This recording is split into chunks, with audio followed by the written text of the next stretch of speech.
നമസ്കാരം. അപ്പോൾ ഉണ്ണിമൂന്തൻ മാർക്കോ എന്ന് പറയുന്ന ആ ഒരു ചിത്രം കണ്ടിറങ്ങി ഒരു കിണ്ണം കാഴ്ച ചിത്രമെന്ന് പറഞ്ഞു തുടങ്ങിയ വാക്കുകൾ നമുക്കൊന്ന് കണ്ടു നോക്കാം. ഉണ്ണിമൂന്തൻ ചിത്രം കണ്ടിറങ്ങിയ ആദ്യത്തെ മീറ്റാണ്.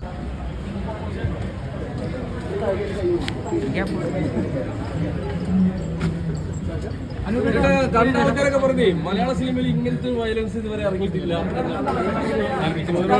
ഞാൻ നേരത്തെ പറഞ്ഞല്ലോ, ഞങ്ങളുടെ പ്രൊമോഷന്റെ ഭാഗമായിട്ട് ഈ സിനിമ കൺസീവ് ചെയ്ത സമയത്ത് തന്നെ പറഞ്ഞത് ഒരു വയലന്റ് ആക്ഷൻ മൂവി ആയിരിക്കും. ബട്ട് എല്ലാവർക്കും കാണാൻ പറ്റുന്ന സിനിമയാണ്. ഡെഫിനറ്റ്ലി സർട്ടിഫിക്കറ്റ് വരുമ്പോൾ ഉണ്ടാവുന്ന ഈ ഡൗട്ടുകളൊക്കെ ഉണ്ടാവില്ല. But it's A very theatrical entertainer. നിങ്ങൾ സിനിമ തിയേറ്ററിൽ കാണേണ്ട ചില രീതിയുണ്ട്. നമ്മൾ അതുകൊണ്ട് തന്നെയാണ് KGF ഒക്കെ ഒരിക്കപ്പോൾ ഞാൻ കേൾക്കുന്നുണ്ടായിരുന്നു മലയാളത്തിൽ ഇത്തരം സിനിമകൾ വരുമോ ഇല്ലയോ എന്ന്. ബട്ട് എനിക്കും ഒരു ആഗ്രഹം ഉണ്ടായിരുന്നു. അപ്പോൾ KGFലെ റൈബസൂർ സാറിനെ കൊണ്ടുവന്നു. ഹനീഫിനെ വൺ ഓഫ് ദി ബെസ്റ്റ് മൂവിയാണ്. പിന്നെ ഈ സിനിമയുടെ ഐ തിങ്ക് എനിക്ക് ഇങ്ങനത്തെ ഒരു സിനിമ ചെയ്യാൻ പറ്റിയതിൽ മെയിൻ റീസൺ ഷെരീഫിനെ പോലെ ഒരു പ്രൊഡ്യൂസർ വന്നപ്പോൾ കംപ്ലീറ്റ്ലി ബാക്ക് ചെയ്യാൻ ഒരു പ്രൊജക്റ്റിനെ വലിയ സിനിമ മലയാളത്തിൽ വലിയ സിനിമകൾ വരണമെന്ന് ആഗ്രഹിച്ച്, അതേപോലെ ഒരു സർട്ടിഫിക്കറ്റ് സിനിമ എന്ന് പറഞ്ഞിട്ട് പിന്നോട്ട് പോയില്ല. ആ സിനിമയുടെ കൊമേഴ്ഷ്യൽ എലിമെൻറ്റ് എന്താണെന്ന് മനസ്സിലാക്കി യൂത്തിന് വേണ്ടിയിട്ടും ഫാമിലീസിന് വേണ്ടി എല്ലാവർക്കും ഒരേപോലെ എൻജോയ് ചെയ്യാൻ പറ്റുന്ന ഒരു കിണ്ണം കാച്ച് ആക്ഷൻ പടം. എങ്ങനെ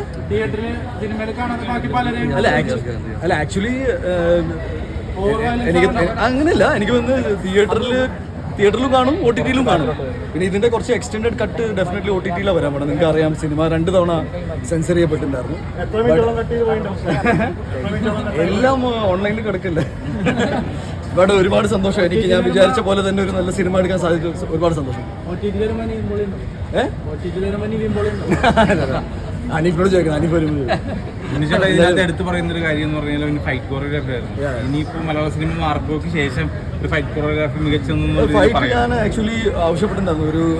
ബിക്കോസ് ഞാനൊരു 5-6 വർഷമായിട്ട് ആക്ഷൻ സിനിമകൾ ചെയ്യാതെ ഫാമിലി സിനിമകൾ സർട്ടിഫിക്കറ്റുള്ള സിനിമകൾ ചെയ്ത് വരുമ്പോൾ മലയാള സിനിമയിൽ ഒരുപാട് ആക്ഷൻ സിനിമകളുണ്ടായി. സോ അറ്റ് ദാറ്റ് ടൈം എൻ്റെ ഫ്രണ്ട്സ് എൻ്റെ കൂടെ നിൽക്കുന്ന ടെക്നീഷ്യൻസ് പറയേണ്ടത് നല്ലൊരു ആക്ഷൻ സിനിമ ചെയ്യണമെന്ന്.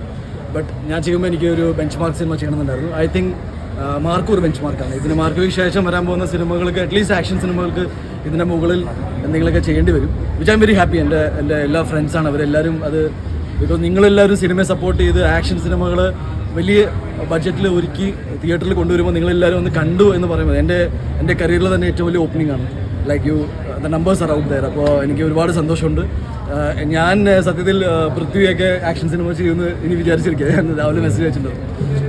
ജഗദീശന്റെ ഇന്റർവ്യൂ ജഗദീശൻ പറഞ്ഞു വയലൻസ് ഇനി മാർക്കോക്ക് ശേഷം എന്താണെന്ന് നിങ്ങൾക്ക് കാണാമെന്ന് പറഞ്ഞിരുന്നു. അപ്പോൾ ഈ പ്രേക്ഷകരെല്ലാവരും പറഞ്ഞത് അത് പറഞ്ഞതുപോലെ തന്നെ നടന്നുള്ള രീതിയിലാണ്. Thank you so much. എന്ന് വെച്ചാൽ ജഗദീഷ് ഏട്ടൻ, സിദ്ദിഖേട്ടൻ, ആൻസൺ, അതേപോലെ തന്നെ ഈ സിനിമയിൽ വർക്ക് ചെയ്ത ഒരുപാട് ആക്ടേഴ്സ്, പുതിയതായിട്ട് ഡെബ്യൂ ചെയ്ത ആക്ടേഴ്സ് ഉണ്ട്. നമ്മുടെ കബീർ ദുഹാൻ, പിന്നെ യുക്തി, I mean load of actors. ഇവരെല്ലാവരും ഗംഭീരമായിട്ട് പെർഫോം ചെയ്യുന്നുണ്ട്. എനിക്ക് ഒരുപാട് സന്തോഷമുണ്ട്. ജഗദീഷ് ഏട്ടൻ തുടക്കത്തിൽ തന്നെ സാറിൻ്റെ എക്സൈറ്റ്മെൻറ്റ് നിങ്ങളുമായിട്ട് പങ്കുവച്ചു. ഞങ്ങൾ സിനിമ ഇറങ്ങുന്നതിന് മുന്നേ ഒന്നും പറയാൻ ആഗ്രഹിച്ചിരുന്നില്ല. ഞാൻ ഈ ആക്ഷൻ ഉണ്ടെന്ന് പറഞ്ഞിട്ടൊരു കാര്യമില്ല എന്ന് പറഞ്ഞു. സോ ഗുഡ് ക്വാളിറ്റി കോണ്ടന്റ് എന്ന് വെച്ചാൽ നല്ല പോസ്റ്റേഴ്സ്, ഞങ്ങളുടെ പോസ്റ്റേഴ്സിന് ഒരുപാട് സ്വീകാര്യതയുണ്ടായി. അതേപോലെ തന്നെ ടീസർ, ഫിൽം മേക്കിംഗ് ചന്ദ്രു സെൽവരാജാണ് ചെയ്തത്. ചന്ദ്രുവാണ് എൻ്റെ ജയഗണേഷ് എന്ന സിനിമ ചെയ്തിട്ടുണ്ടായിരുന്നത്. അപ്പോൾ ജയഗണേഷിൽ വർക്ക് ചെയ്ത നമ്മുടെ രഹാൻ ഇതിലുണ്ട് കൊച്ചായിട്ട്. അപ്പോൾ ജയഗണേഷിൽ നമ്മൾ ഏതാണ്ട് വിഷു കഴിഞ്ഞ് പോയിട്ടുണ്ടായിരുന്നു. വിഷു അല്ലേ ജയഗണേഷ്? വിഷു ക്രിസ്മസ്. എനിക്ക് കുടുംബ പ്രേക്ഷകർ, കുട്ടികള് അല്ലെങ്കിൽ അമ്മമാർ, അങ്ങനത്തെ ഒരു ഓഡിയൻസ് ഉള്ള ആളാണ്. ഈ ഒരു പടം അങ്ങനെ കുടുംബ പ്രേക്ഷകർക്ക് കാണാൻ പറ്റില്ല. പിന്നെ കാണാൻ പറ്റും എന്ന് വെച്ചാൽ 18 വയസ്സിന് മുകളിലാണല്ലോ കുടുംബ പ്രേക്ഷകർ.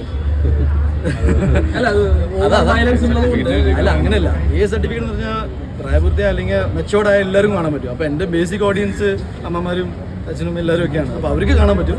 കൂടുതൽ എന്താ പറയുക, കുറച്ച് സെൻസിറ്റീവ് ആയിട്ട് ഹാൻഡിൽ ചെയ്യാൻ പറ്റുമെന്ന് സംശയമുള്ളതുകൊണ്ട് മാത്രമാണ്. But I think youth cinema കണ്ടു, ഗംഭീര ഫീഡ്ബാക്ക്. ഐ മീൻ ഞാൻ ആക്ച്വലി ടെൻസ്ഡ് ആയിരുന്നു സത്യത്തിൽ. നമ്മളെ സർട്ടിഫിക്കറ്റ് സിനിമകൾ റിലീസാവാത്തതുകൊണ്ട് നമുക്കും അറിയില്ല എന്താണെന്ന്. പക്ഷേ that's one I'm saying that Sharif മുന്നിൽ വന്ന് ഈ സിനിമയുടെ ക്വാളിറ്റി, പിക്ചർ ക്വാളിറ്റി, നിങ്ങൾ ഒരുപാട് റീൽസൊക്കെ കട്ട് ചെയ്ത് വിട്ടുന്ന സമയത്ത് ഞങ്ങൾക്ക് ഭയങ്കര സന്തോഷമായിരുന്നു. ബിക്കോസ് ഒരു സാധനം പുറത്ത് വിടുമ്പോൾ നിങ്ങളുടെ ഫീഡ്ബാക്കിലാണ് എല്ലാം നിൽക്കുന്നത്. സിനിമയ്ക്ക് നമ്മൾ ഹൈപ്പ് കൂട്ടിയിട്ടില്ല. നിങ്ങളുടെ സിനിമയോടുള്ള ഇഷ്ടമാണ് സിനിമയുടെ ഹൈപ്പ്. സിനിമ ആകെ ഒരു ടീസറും 2 പോസ്റ്റർ വിട്ടതുകൊണ്ട് പ്രൊമോഷൻ ആവില്ല സത്യത്തിൽ. But it was a big challenge. എന്നെ സംബന്ധിച്ച് മാർക്കറ്റിംഗിൻ്റെ കാര്യത്തിലാണെങ്കിലും ഫിൽം മേക്കിങ്ങിൻ്റെ കാര്യത്തിലാണെങ്കിലും overall presentation of the movie I think mark ഒരു ബെഞ്ച് മാർക്കായിരിക്കും. ഇതിനെ ഒരു സിനിമയുടെ ആവശ്യം എന്താണെന്ന് മനസ്സിലാക്കിയിട്ട് പ്രൊമോട്ട് ചെയ്യുക എന്ന് പറഞ്ഞാൽ വലിയ കാര്യമാണ്. And I thank the entire team, medias, എല്ലാവർക്കും. ഞാൻ ഇൻ്റർവ്യൂവിൽ വരാതെ ഇരുന്നപ്പോഴും നിങ്ങൾ ആരും പ്രശ്നം ഉണ്ടാക്കിയില്ല എന്നാണ് ഞാൻ മനസ്സിലാക്കുന്നത്. എന്തുകൊണ്ടായിരിക്കും ഉണ്ണിമുന്തന്റെ സിനിമ ഇറങ്ങുമ്പോൾ ഉണ്ണിമുന്തൻ തന്നെ നല്ല രീതിയിൽ പ്രൊമോഷൻ ചെയ്ത് അത് ഭയങ്കര ഹൈപ്പിലെത്തിക്കുന്ന ഒരു സിനിമയായിരുന്നു. പക്ഷെ മാർക്കോ നല്ല ഹൈപ്പായിരുന്നു, അത് കുറച്ചതായിരുന്നു. ഞാനെപ്പോഴും പറയുന്ന ഹൈപ്പ് നിങ്ങളാണ് കൂട്ടുന്നത്. എന്ന് വെച്ചാൽ നിങ്ങൾക്ക് ഒരു പ്രേക്ഷകന് ഒരു കാര്യം ഇഷ്ടപ്പെടുമ്പോഴാണ് സിനിമ ഹൈപ്പായി മാറുന്നത്. ഞാൻ എത്ര പറഞ്ഞാലും ഇറ്റ്സ് നോട്ട് കൺവിൻസിങ് ഇനഫ്. എന്നെ സംബന്ധിച്ച് സിനിമയുടെ ക്വാളിറ്റി കോണ്ടന്റ് പുറത്ത് വിട്ടിട്ട് എന്താണ് നിങ്ങളുടെ പ്രതീക്ഷ, അതിൻ്റെ മുകളിൽ സാധനം കൊണ്ടുവരുന്നത്. ദാറ്റ് ഈസ് നമ്മൾ ഡബ്സിനെ കൊണ്ട് പാട്ട് പാടിപ്പിച്ചു, സന്തോഷ് വർക്കി, ബേബി ജീൻ, ഷാൻ റഹ്മാൻ എനിക്ക് വേണ്ടി ഒരു പാട്ട് ഉണ്ടാക്കി തന്നു. ഇന്ന് ഷാൻ റഹ്മാൻ്റെ പാട്ട് ട്രെൻഡിങ് 1-ലാണ് നിൽക്കുന്നത്. ഞാൻ 2 വീഡിയോ ഡയറക്റ്റ് ചെയ്തു. I was just having A blast. എന്ന് വെച്ചാൽ എന്നെ സംബന്ധിച്ച് ഹനീഫിൻ്റെ ഏറ്റവും ബെസ്റ്റ് സിനിമ ആയിരിക്കും എന്ന് ഞാൻ ഒരുപാട് മുന്നേ പറഞ്ഞിരുന്നു. ഐ തിങ്ക് ഹനീഫ് ഒരുപാട് സിനിമകൾ ചെയ്തിട്ടുണ്ട്.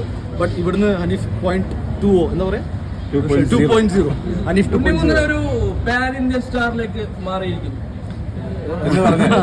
സി ആക്ച്വലി സിനിമകൾ പാൻ ഇന്ത്യ എന്ന് പറഞ്ഞാൽ നമ്മൾ ഇതുവരെ പ്രൊമോഷനിൽ ഒരു തവണ പോലും പറഞ്ഞിട്ടില്ല ഇതൊരു പാൻ ഇന്ത്യ സിനിമ ആയിരിക്കുന്നു. I genuinely feel that action സിനിമയ്ക്ക് അങ്ങനത്തെ ഒരു സാധ്യത കൂടുതലാണ്. എപ്പോഴും ആക്ഷന് ഒരു ലാംഗ്വേജ് ബാരിയർ ഫേസ് ചെയ്യാറില്ല. എന്നെ സംബന്ധിച്ച് നല്ല പ്രൊഡക്ഷൻ ബാക്കിങ്ങും നല്ല ടീം, ഒരേപോലെ ചിന്തിക്കുന്ന ആൾക്കാരൊക്കെ ഒരുമിച്ച് വന്നപ്പോൾ ഉണ്ടായ ഒരു സിനിമയാണ് മാർക്കോ. ഞാൻ വില്ലനായിട്ട് എന്നെ കാസ്റ്റ് ചെയ്യുന്ന സമയത്ത് ഞാൻ വിചാരിച്ചതാണ് ഇതേ ക്യാരക്ടർ ഹീറോ ആയിട്ട് വരുന്നു. അതെൻ്റെ ഒരു പേഴ്സണൽ വാശിയും കൂടെ ആയിരുന്നു. അത് ഈ സിനിമയിലൂടെ വന്ന്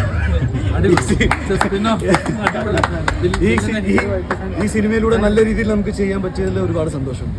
കംപ്ലീറ്റ് ഒരു പ്രൊഡക്ഷൻ എങ്ങനെ ഫംഗ്ഷൻ ചെയ്യുന്നു. ഇപ്പോൾ UMF ആണെങ്കിലും ക്യൂബ്സ് ആണെങ്കിലും എന്നെ സംബന്ധിച്ച് ഭയങ്കര എൻ്റെ സുഹൃത്തുക്കളാണ്.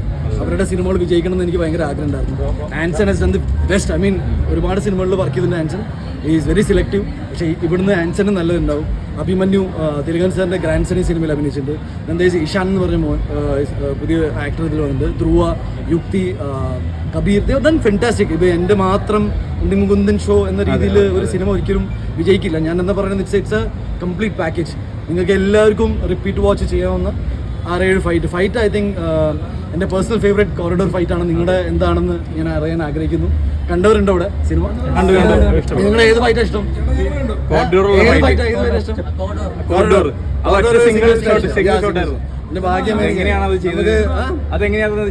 ഭയങ്കര കലൈ കിങ്സിന്റെ കൊറിയോഗ്രാഫി ആൻഡ് എന്റെ കൂടെ വർക്ക് ചെയ്ത ഫൈറ്റേഴ്സ്, അവരുടെ സിങ്ക്, നല്ല ഇടിയൊക്കെ കിട്ടി അങ്ങോട്ടും ഇങ്ങോട്ടും. പക്ഷേ ഇടിപ്പടത്തിൽ നായകൻ ഫൈറ്റ് ചെയ്യുന്നത് നിങ്ങൾ കണ്ടോണ്ടിരിക്കണം എന്ന് എനിക്കൊരു ആഗ്രഹം ഉണ്ടായിരുന്നു. ഞാൻ അങ്ങനെ സിനിമ കാണാൻ ഇഷ്ടമുള്ളതാണ്. ഞാൻ എനിക്ക് പേഴ്സണൽ ഫേവറേറ്റ് എന്ന് പറഞ്ഞാൽ ആക്ഷൻ സിനിമകൾ ചെയ്യുന്ന ആക്ഷൻ ഹീറോസിനോട് എനിക്ക് വ്യക്തിപരമായിട്ടൊരു ഇഷ്ടമുണ്ട്. തിയേറ്റർ സിനിമകൾ, തിയേറ്ററിൽ നിന്ന് വിസിലടി ഉണ്ടായി. ഈ വിസിലടിക്ക് എനിക്ക് ഞാൻ സിനിമയിൽ വന്നതിൻ്റെ മെയിൻ ഒരു ക്യാച്ച് എന്നു പറയുന്നത് ഇങ്ങനെയൊക്കെ തന്നെയാണ്. നമുക്ക് അങ്ങനെ വലിയ സിനിമ ബാക്ക്ഗ്രൗണ്ട്, സിനിമ പഠിച്ച വന്ന ആളൊന്നുമില്ല. പക്ഷേ സിനിമകൾ ചെയ്തു വന്നപ്പോൾ I just felt that at one point of time സിനിമകൾ റിപ്പീറ്റ് ആയിക്കൊണ്ടിരിക്കുന്നുണ്ട്. അപ്പോൾ മേപ്പടിയാൻ തൊട്ടൊരു മാറ്റം വരുത്തി. ഒരു 5-6 വർഷം ആക്ഷൻ മാറി നിന്നപ്പോൾ എൻ്റെ ഉള്ളിലൊരു ആഗ്രഹം ഉണ്ടായിരുന്നു, ചെയ്യുന്നത് ഒരു കിണ്ണങ്കാച്ച ഐറ്റമായിരിക്കും. And I'm so happy that യൂത്തിന് എല്ലാവർക്കും അത് ഒരുപാട് ഇഷ്ടപ്പെട്ടു. ബാക്കി ഞാൻ ഇങ്ങനെ ഉണ്ണിച്ചേട്ടനെ സംബന്ധിച്ച് ഉണ്ണിച്ചേട്ടൻ്റെ ഒരു വില്ലനായി വന്ന് സെലിബ്രേറ്റ് ചെയ്യുന്ന നായക കഥാപാത്രമാണ് മാർക്കോ എന്ന് പറയുന്ന സിനിമ. ഇത് ഫസ്റ്റ് ടൈമാണ് മലയാള സിനിമയിൽ വന്നതെന്ന് തോന്നുന്നത്. അങ്ങനെ നോക്കുമ്പോൾ എന്ത് തോന്നുന്നു, ഒരു വില്ലൻ കഥാപാത്രം ചെയ്തിട്ട് നായകനിലേക്ക് വന്ന ഒരുപാട് സന്തോഷം. ഞാൻ പിന്നെ മനസ്സിലാക്കിയത് ലാൽ സാറും വില്ലനായിട്ടൊക്കെ തുടങ്ങി. ഞാനതൊരു കോംപ്ലിമെന്റ് ആയിട്ട് തന്നെ എടുത്തു. എനിക്ക് ഒരുപാട് സന്തോഷമുണ്ട്. നിങ്ങളുടെ സപ്പോർട്ട് കാരണം ഇങ്ങനെ ഇൻഡസ്ട്രിയിൽ നിൽക്കാൻ പറ്റുന്നുണ്ട്, നല്ല സിനിമകൾ ചെയ്യാൻ പറ്റുന്നുണ്ട്. ഐ തിങ്ക് വരാൻ പോകുന്ന എല്ലാ സിനിമകളും ഒരു തിയേറ്ററിക്കൽ എക്സ്പീരിയൻസ് മാത്രമായിരിക്കും. അത് ഇവിടുന്ന് ഇനിയിപ്പോൾ it will very clear cut. എന്ന് വെച്ചാൽ ഓഡിയൻസിന് എന്താണ് ഇഷ്ടം അതേ ചെയ്യും. അതിൽ വേറെ എൻ്റെ പേഴ്സണൽ താല്പര്യങ്ങൾക്ക് വലിയ സ്പേസ് കൊടുക്കുന്നില്ല. എക്സൈറ്റ്മെന്റ്, നിങ്ങളുടെ ഫീഡ്ബാക്ക് ബേസിസ് ആണ് പ്രൊമോഷൻ മുന്നോട്ട് കൊണ്ടുപോകുന്നത്. എന്താണ് ഓഡിയൻസ് ഇപ്പോൾ ട്രെൻഡിങ്ങിൽ ഒരു പാട്ട് വരുമ്പോൾ അപ്പോൾ ഇത്തരം പാട്ടുകൾ ഇഷ്ടമാണല്ലേ, രണ്ടാമത്തെ പാട്ട്, മൂന്നാമത്തെ പാട്ട്. സോ നിങ്ങൾ ശ്രദ്ധിച്ചോന്ന് എനിക്കറിയില്ല, ഭയങ്കര ഇൻഫോർമേറ്റീവ് രീതിയിലാണ് നമ്മൾ പ്രൊമോഷൻ സംസാരിച്ചത്. ഇപ്പോൾ എനിക്ക് എപ്പോഴും ഓർമ്മയുണ്ട്, ദാറ്റ് ഈസ് ബേബി ജീൻ്റെ പാട്ട് ഇറങ്ങിയപ്പോൾ 1.25 വന്ന പാട്ട് ഗംഭീരമായിരിക്കും, പബ്ലിക് റെസ്പോൺസ് ആയിരുന്നു. നമ്മൾ ഇമ്മീഡിയറ്റ്ലി പോയിട്ട് അത് ചെയ്ത് കൊടുക്കുക ചെയ്യണം. So I just feel that സിനിമയുടെ മെയിൻ രാജാവ് അല്ലെങ്കിൽ ദി മെയിൻ ഗൈസ് സിനിമ കാണുന്ന പ്രേക്ഷകനാണ്. എന്നെ സംബന്ധിച്ച് തിയേറ്ററിൽ വന്നിട്ട് നിങ്ങൾക്ക് എക്സ്പീരിയൻസ് കിട്ടുന്നുണ്ടോ ഇല്ലെന്ന് മാത്രമേ ഉള്ളൂ. അതർവൈസ് ഞാൻ കൂടുതലൊന്നും ചിന്തിക്കാറില്ല. ബിക്കോസ് ഞാൻ സിനിമയിലേക്ക് എത്തിയത് എന്തുകൊണ്ട്, ഞാൻ എങ്ങനെ എന്ന് ഞാൻ എപ്പോഴും ചോദിച്ചുകൊണ്ടിരിക്കും. എന്നെ സംബന്ധിച്ച് തിയേറ്ററിൽ പോയി കഴിഞ്ഞാൽ ഒരു 2 മണിക്കൂർ അടിച്ചു പൊളിച്ച് പുറത്ത് വരണം. എല്ലാ സിനിമകളിലും നമുക്കിങ്ങനെ ക്രിയേറ്റ് ചെയ്യാൻ പറ്റുമെന്ന് എനിക്കറിയില്ല, but I will definitely try. പക്ഷേ ഇത്തരം സിനിമകളിലേക്ക് എത്തിപ്പെടാൻ കോസ്റ്റ് എഫക്റ്റീവായി സിനിമകൾ എടുക്കാൻ വലിയ മുതൽ മുടക്കുന്നുണ്ട്. നമ്മളൊരു 30 കോടിയോളം രൂപ ഇതിൽ ചിലവാക്കിയിട്ടുണ്ട്. Definitely will all get it back. പക്ഷേ നിങ്ങളുടെ സപ്പോർട്ടും നിങ്ങൾ ഇത്തരം സിനിമകൾക്ക് തരുന്ന ഒരു ഫീഡ്ബാക്ക്, അന്യഭാഷ സിനിമകൾ ഇവിടെ വന്ന് റിലീസാകുമ്പോൾ ഇവിടുത്തെ യൂത്ത് അത്തരം സിനിമകളോട് കാണിക്കുന്ന ഒരു സപ്പോർട്ട് ഉണ്ടല്ലോ, അത് തന്നെയായിരുന്നു എൻ്റെ കോൺഫിഡൻസ്. ഓക്കെ, പുറമേ നിന്ന് ഒരു സിനിമ വരുമ്പോൾ നമ്മുടെ സിനിമകൾ മാറ്റി വെക്കുന്നു, ഇത്തരം സിനിമകൾ ഇവിടുത്തെ വലിയ ഡിസ്ട്രിബ്യൂട്ടേഴ്സ് തിയേറ്ററിൽ കളിപ്പിക്കുന്നു, നമ്മുടെ യൂത്ത് അത് പോയി കാണുന്നു. എന്നെ സംബന്ധിച്ച് ഡെഫിനറ്റ്ലി നമ്മുടെ ഇവിടെ ഇങ്ങനത്തെ സിനിമകൾ വരാത്തത് കൊണ്ട് മാത്രമാണ് നമ്മുടെ യൂത്ത് അങ്ങോട്ട് സിനിമകൾ പോകുന്നതെന്ന്. അതിൽ തെറ്റൊന്നുമില്ല. അപ്പോൾ ഇനി അങ്ങോട്ട് നമ്മുടെ സിനിമകൾക്കും നമ്മുടെ ടെക്നീഷ്യൻസിനും നമ്മുടെ ഫിൽം മേക്കേഴ്സിനും നമ്മുടെ പ്രൊഡ്യൂസേഴ്സിനും ഇതൊരു വലിയൊരു ഒരു കോൺഫിഡൻസ് വരട്ടെ. ഐ റിയലി ലവ് ഈ ലവ് സ്റ്റോറീസ് ആൻഡ് എന്താ പറയുക ഫീൽ ഗുഡ് സിനിമകൾ എനിക്കിഷ്ടമാണ്, ഞാൻ ഒരുപാട് ചെയ്തിട്ടുണ്ട്. But I think at the same time parallelly വലിയ സിനിമകളും തിയേറ്ററിൽ ആഘോഷിക്കപ്പെട്ട സിനിമകളും ഒക്കെ വന്നാൽ നിങ്ങൾക്കും എനിക്കും എല്ലാവർക്കും എൻജോയ് ചെയ്യാൻ പറ്റുന്നതാണ്. ഇപ്പോൾ ക്രിസ്മസ് സമയത്ത് ഒരു ഇടിപടം വരിക എന്ന് പറഞ്ഞാൽ ഒരു തെറ്റുമില്ല, നിങ്ങൾക്ക് എല്ലാവർക്കും കാണാൻ പറ്റുന്നതാണ്. So I'm glad. ഇങ്ങനത്തുള്ള മലയാള സിനിമകളുടെ പാറ്റേൺ നോക്കിയാൽ സെക്കൻഡ് പാർട്ടുകൾ ഇപ്പോൾ വരുന്നുണ്ട്. അപ്പോൾ ഈ സിനിമയ്ക്ക് നമുക്ക് പ്രതീക്ഷിക്കാൻ പറ്റും? ഡെഫിനറ്റ് ആയിട്ട്. എന്ന് വെച്ചാൽ ഒരു ഗ്യാപ്പ് ഇട്ടായിരിക്കും ഈ സിനിമ വരിക. ഇതിൻ്റെ ഇടയിൽ എനിക്ക് എൻ്റെ 1-2 സിനിമകളുണ്ട്. ശരിക്കും ഓൾറെഡി ഒരുപാട് സിനിമകളുടെ ഓഫർ വന്ന് പ്ലാൻ ചെയ്തിട്ട്. അപ്പോൾ ഹനീഫ് നല്ലൊരു സ്റ്റോറി ലൈൻ സെറ്റായി കഴിഞ്ഞാൽ ഓൾറെഡി ഉണ്ട്. നമ്മളതിൻ്റെ നിങ്ങൾ സിനിമ കണ്ട് ഇറങ്ങുവാണെങ്കിൽ നിങ്ങൾക്ക് മനസ്സിലാവും, ഒരു ലീഡ് നമ്മൾ എടുത്ത് വെച്ചിട്ടുണ്ട്. അഗെയിൻ അതൊരു pack and pack action movie തന്നെ ആയിരിക്കും.